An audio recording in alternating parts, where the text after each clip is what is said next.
Hello and welcome to the 30 days, 30 critique sessions. We are on day 4. We're still at the very beginning of this and I'm very tired. I just got back from a Huskers game last night. It was crazy. I had to wake right up and do this, but it's awesome. I can't wait to take a look at F64 Elite member Kathy McCall's image, this beautiful stream that we have here. We're going to take a look at that in our critique session. But first, we have our plot twist.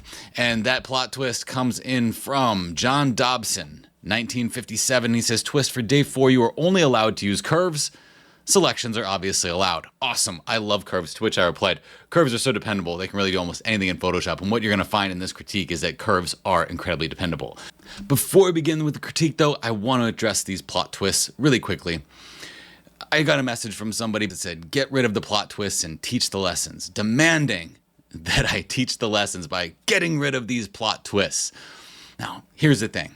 A lot of people don't know this. I spent 20 years in the United States Air Force, 8 of which was as a first sergeant. I got trolled quite a bit in that career, and I handled it pretty well, and I can handle it pretty well here too. But the thing is, I don't necessarily like it when people aren't held personally accountable for their actions. I am not a robot programmed to make you education. Do you understand that? I am not a servant to you to make education for you.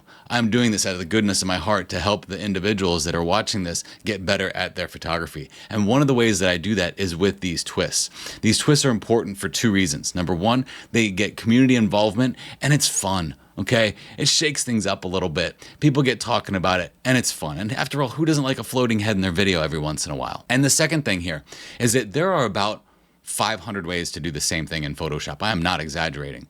So what these plot twists do is if someone gives me an angle, like use only curves, I now have to teach you how to do everything that I would do to that image with only curves, which makes it challenging. But you'll learn something new here. So if you come into this with a closed mind and think that these twists are just cute, they're not. They're actually challenges that are specifically built to make my life a little bit more difficult so that you can learn more. Imagine that. Okay, so I'm not going to stop doing this. So what I would really hope is that you guys get really creative and challenge me. And just know if you try to demand something from me, I will put you on the spot. You're going to be held accountable for it on my channel. So enough about critiquing comments. Let's get into the critique. As I mentioned, this image comes in from F64 Elite member Kathy McCall. And I really enjoy this space that you're creating for me. What I like about this is there's almost like this X-shaped composition that comes in from the lower left-hand corner to the upper right-hand corner and mimics from the upper left-hand corner to the lower right-hand corner, which tells me you filled the frame really well. And I can almost hear the babbling brook right in front of me. It's you know, when you are walking through a trail and you can just hear the water next to you, that is one of the most peaceful, calming sounds that you can ever hear. And it's one of the things that really drives us to get out into nature. But aside from that, we've got this beautiful mountain that is getting the first morning's light along the top of it. And while I enjoy the space that you're creating for me because I really feel like my feet are getting wet with this babbling brook rolling past my feet, there are a couple disconnects that I have with it, and part of it is not necessarily your fault. Okay, so the first disconnect that I have is that it feels like the trees, which are in shadow, but you really want them to be really colorful. Now, I know from shooting in, whether it's morning light or evening light when the light is going down, that there is going to be some things in shadow. But with an image like this, we really can't quite tell what's in shadow because the leaves and the foliage are vibrant and saturated. So you want us to look there. And I get that. We'll pull that out with curves. So we want to look at those trees because they're beautiful and the canopy that we have there is gorgeous. But what's happening here is that there's a lot of darkness in that area. So when you add saturation to that darkness, it makes the colors appear to be forced in saturation, forced in intensity, because those underlying tones were dark to begin with. So when you have underlying tones that are dark to begin with, but colors that you want us to see, we end up adding a little bit too much color to something, and then the colors get muddy. So what I see is these beautiful tree colors are just a little bit muddy. So we'll address that. And I can only use curves. So watch this. This is actually going to be really cool. So the first thing I'm going to do is address these trees. And I'm going to use the object selection tool. And I'm just going to trace around these trees and see if it does a decent job tracing around these trees, okay? So I'm allowed to use selections. I am allowed to use selections. I just can't use anything but curves. Okay, so that's cool. I'll press and hold shift and grab more of this to see if it grabs more of that. In some cases, I might need to just go to the traditional lasso tool, or I can go to something like the quick selection tool, press and hold the shift key and add to it. Don't forget about the quick selection tool. This is one of those tools that as soon as the object selection tool came out, it's like all of us just put this one away. But if I press Alt or Option, I can get in between these trees, and that looks pretty good. So what I'm going to do is after I've made this selection, it's just for the trees, I'm going to go ahead and make a curve on here because that's the only thing I can use is curves. Now, if we look at the mask, it's not a very good mask. There's another thing that we seem to have forgotten about, or at least I have, since the object selection tool came out, because it's made our life exceptionally easier. And we double click this, or if we click right here, it's going to bring us into select and mask. Now with select and mask, I want to make my brush a little bit smaller than this, okay? And then I'm going to brush anywhere that's black, but leave my plus sign in the black as I go around the white, okay? So just do this, okay? And then that will help get any of the stuff in between those trees in the mask in a feathered way. Okay, so then look at that. Much better mask, okay? I'm not too concerned what's happening at the bottom. I'll just leave that and I'll press OK. I'm actually okay with the fact that it grabbed a little bit of what's in the background because that could be natural. If it's not, I can always brush it out later. So with this, I just want to get the viewer's eye a little bit more into this space in the foreground. So what I'm going to do is just lift up those midtones. And you'll see as I lift up those midtones that those colors don't look muddy anymore. All right, so as we lift up those midtones, the tonal value underneath is starting to inform the color that's there. Now I'm going to add in a little bit of that darkness back into there, okay, and just lift that up and get some of that there. Now, the idea here is a lot of people will say, well, you know, since you're doing something that works with tone, why wouldn't you just change this to luminosity and leave it at luminosity? Well, if we leave it at luminosity, we don't get that beautiful lift of color with us. And here's one of the things, folks. If you are on location, what I want you to do is pay attention to how the sun hits things, because when the sun lights things up, it doesn't just make the tonal value better, it actually makes the color more vibrant. So there are times where we don't want to just use luminosity, even though we are focusing on the tone here. Okay, so that's going to get our eye a lot more engaged with that. And then I'll bring this down so it's not quite so bright, okay? And I'll bring this up just a little bit more in those midtones, maybe a little bit more in those highlights just to get our eye in there a little bit more. Okay, so those darks are a little bit dark, so I'm going to lift this up on the edge here to kind of taper off those darks so they aren't quite as dark in those dark spaces. So that's going to help us with the trees, okay? Now we need to address the sky, and we also need to address the foreground. So again, I'm going to go to the background. I'm going to grab my object selection tool and see if we can grab all of this right here, because this now needs a little bit more of that contrast in it since this got contrast in it. So typically when something's in shadow, we lift those shadows up a little bit, but sometimes we degrade that contrast between light and dark, and this just seems like a middle gray. So what I'm going to do is I'm going to add a curve here, and again the mask is already there, okay? And I'm going to go ahead and just make that a little bit darker so the eye doesn't go there, or maybe a little bit brighter. Let's do a little bit brighter there, but then make the darks a little bit darker, okay, to match the contrast of the trees. And then I'll just lift this up just a little bit, again, so those darks aren't black. I don't really like pitch black darks. I think they absorb too much attention into them, and they just make your color just kind of disappear in the process. So let's take a look at adding a little bit more of that light there, okay, because that would need to have a little bit more highlight on it than it does. Okay, so there's so far before and after. Now let's grab a selection for the background and the sky because it doesn't necessarily look like it fits now. Now what I could do in order to make that is I could make another selection for it, or look at this. I already have a pretty good one here. So if I duplicate this by pressing Command or Control J, I don't really like what's happening with the curve, so let me reset that. I'm going to press Alt or Option and look at this mask. The first thing I'm going to do actually though is because I only need that sky, I'm going to invert this mask. So I'm going to go ahead and switch my brush to white, press B for my brush tool. I'm going to brush this in with white so this doesn't invert with it. So when I press Control I, we now have a selection for just the sky, and I can work with that independently. So with that, I'm just going to lift it up, make it a little bit brighter, okay? Maybe lift those darks a little bit. Maybe make that a little bit brighter there to match the brightness that we have in the image. If we look at our before and our after, we have quite a bit of darkness here. And we just shifted the way that the eye is looking at this space here. Make this a little bit smaller so it's easier to see. Sometimes I make it smaller so I can see the contrast and how it's working out. This is just rather dark.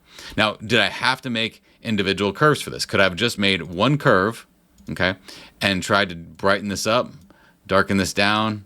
Okay, no, it's not going to work for me, okay? one curve is not going to work. This is one of those things where I need to make independent curves in order to help this image get us into that area. Now, what I'm showing you here is not necessarily what I would call a finished image, okay? What I'm showing you here is that this is kind of the structure of how I would expect to see this as a viewer. So what I would recommend is look at the original file that you have and then try to work it towards this direction. If you try to piece this together with curves adjustment layers to make this have the tonal profile that we're looking for, it's not going to work out for you. So what I'm going to do here is I'm going to put on my viewer navigation map. I know I'm only allowed to use curves, but here's the deal, guys. I have to show you this because to me this is really important. If we look at our before, look at how all this area here is in darkness. All right, it's pretty much in black and middle gray. And what that means with this viewer navigation map is that the viewer is being navigated with grays, yes, but there's nothing in white here that is really getting my attention to that area. Now there is area of white here that is getting me into that area, and this now becomes more important to me as a viewer. You see here, black creates boundaries and barriers, and gray navigates. So my eye wants to navigate through this space, but it gets hit and truncated by all these big boundaries. So this is actually not a place that I'm looking. As a viewer, I'm probably looking up here first and then looking down there. So if you're looking at this and saying, Blake, I really don't like what you did to this image, I don't necessarily think that this is the best either. But what I'm telling you here is that if you work towards this, understanding that you are trying to draw the viewer's attention by way of light, this might give you some more ideas on ways to place that light into this space. I would not, again, I'm going to stress, I would not recommend taking these 3 curves and putting them on your image in the way that I have. This is demonstration purposes to show you what I expect as a viewer to get me more engaged with the space, because that's what we're trying to do here. We're trying to look at the image and say, how can I make the viewer more engaged with this space? If you want them to be engaged with the sky, you nailed it here. Okay, but if you want them to be engaged with the foreground area, this is a little bit better. Now, is this a little bit too bright back here? Now that I'm looking at this, I think it is. So I'll come here and just drop the opacity, look at that, and get kind of the best of both worlds, because I want that light back there, but I also need it a little bit brighter back there as well. Okay, so I think that works. One last thing you can do with the curve, which is really cool, because I like to use this thing called a spotlight, which I usually use a gradient for, but I'm going to show you how to do it with the curve. So I can't use a gradient right now. So I'm going to go, this is why you do this, because you're going to learn something that I normally would use another tool for, but you can use how to do it with a curve. Again, just to prove that there's multiple ways to do something. So I'm going to press Control I on that mask to invert it, B for my brush tool, and paint with white right here in the middle, just like that, okay? So now what this is doing is this is actually creating kind of a spotlight for me. So when I lift this up, okay, watch, I'll lift that up. You see how bright that is? If I unlink this mask and then I click on this and press V for the move tool, I can move this around and kind of make this a spotlight. The cool thing about this, which I think is easier to work with than gradients sometimes, again, you're learning something new here that you didn't think you would because of a challenge or a twist. I'm going to press Control T to modify this, and I can actually kind of sandwich this and make it like an oval, and I can place that light anywhere I want. I can even spread it out like this, and I can move that right there into that space right there. It's kind of like the opposite of a vignette. Instead of using something to darken the area of the edges down, I'm using something to narrow the focus in. Before, after. Wonderful work here. I think you got the bones for a great image. Again, I would stress, don't try to use these 4 curves.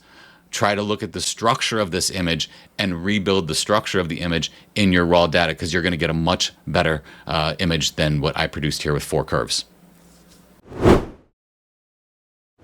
Our showcase image comes from F64 Elite member Beth Spencer. This is beautiful. It's, what's the title? Morning Light on My Girls. And I think you could put anything in that light and it would just be wonderful. But the fact that this is something that's close to you and near and dear to you, that makes it even better. I kind of thought about this, like what happens if we put our thumb over that? Yes, it's a beautiful example of light spraying through the woods, and you've captured it wonderfully and processed it beautifully. But when I remove my thumb and I see your dogs there, it gives me this spotlight that they're important to you, and you're showing us that through your art. And that's what I love about art, is that it helps us communicate with our own feelings. This made me think about my dog, Nugget, my little 5-year-old, just turned 5, long-haired dachshund. I would get a great sense of pride by seeing him bathed in that beautiful, gorgeous light. But the view that you're giving us here, that we feel like we can just kind of part the leaves a little bit and just take it in. It feels like a memory. It feels nostalgic. It feels like, I don't know, like I want to have that sense of pride in your dogs, and I don't even know them. So wonderful job here. Thank you very much for sharing this with us. It's a beautiful showcase image. All right, as you know, we are doing this for the kids. Our donation impact right now is at $3,050.73. That is 203 art kits that are going into the hands of children who would otherwise not have them. And we're doing that through Give Kids Art. And I will tell you that I know for a fact that they are very appreciative of all of the donations that are coming in from the subscribers that are donating on their own behalf, and then also the donations that will be coming in from what you do here on the F64 Academy channel when you're watching these videos, and that is subscribing to the channel. That gives 25 cents to the kids. Become subscribing to the self-critique guide that I've created for you that can help you critique your images before you're ready to publish them. That is available in the description below. That's 50 cents to the kids. $4 is going for any monthly member on F64 Elite, and $20 for any annual member. And that's all happening right now as these videos go out. I think what's really cool about this is that we're only on day 4, and I'm already starting to see some snowballing happening with the subscribers. And I know that that's going to happen. It's going to keep happening as these videos are out there. So if you guys could just do me a favor and just subscribe, that'd be awesome, because that's going to help with the donations. And if you put the little notification on there, anytime I create one of these during the 30 days, you'll get a notification when a new video is available. I'm looking forward to day 5, but here's your call to action. Give me some good twists. Give me some good challenges, guys. This is designed to be fun, but also challenge me so you can learn more in Photoshop than you would if I didn't do the twists. For all of you out there that appreciate the challenges and are having fun with it, thank you. Keep putting your submissions in there. This is a lot of fun.